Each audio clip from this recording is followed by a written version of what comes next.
one of the gift to the church, to the powerful intercession, prayers, and guidance of the Blessed Mother. And once we think and speak about our Mother Carmel, it always pertains to the Grand Scapula. And what is Carmel?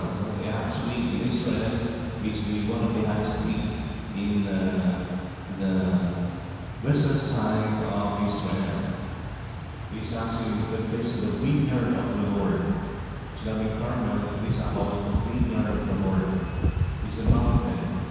It also so related to the one of the famous prophet of Old Testament, prophet Elijah, wherein Elijah would have very well that he bring back the purity of worship and the purity of relationship with the living God, bringing back all the people whosoever lost in their ways of the Lord, going back to the loving grace and purity of worship.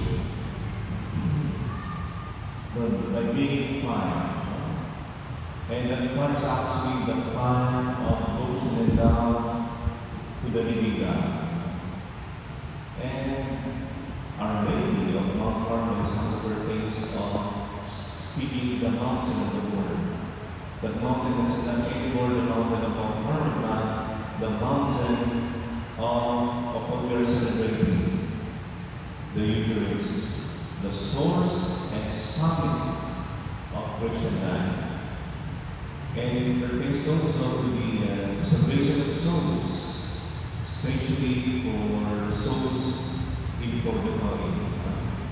And Our Lady also sampled one of the apparitions in Fatima.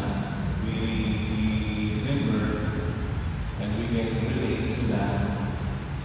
Once we pray the rosary at the very end, after the rosary, the prayer for the souls in purgatory. O my Jesus, forgive us our sins, save us from the fires of hell, and lead all souls into heaven, especially those who are most need of thy mercy.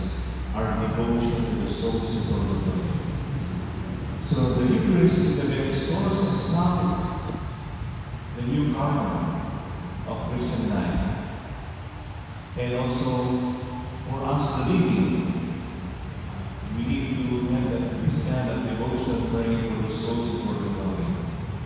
And once we celebrate the Eucharist, it's the whole church that celebrates the triumphal church with God, with the Blessed Mother, with Saint Joseph, with all the saints in the blessed, and with us, celebrating these massive particular moments, and all those souls in purgatory are also celebrating with us, that they may come to the finality to be with God for all eternity.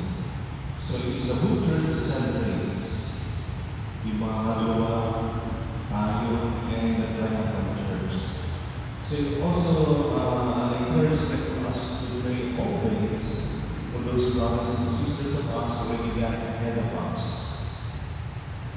for them to finally receive the abode of the resurrection of life. So as we celebrate this Mass, we also pray for the conversion of sinners and for the salvation of souls, especially the souls in purgatory. And for the salvation of souls, there's a lot of us to be also pray for them with the intercession of the Blessed Mother. Our Mother is actually fulfilling glorification, not only as the Mother of God when she became the Mother of God during the Annunciation, but the Mother of all mankind, when she received her vocation at the very foot of the cross. John chapter 19, behold this, behold us, children of God, and the children of many in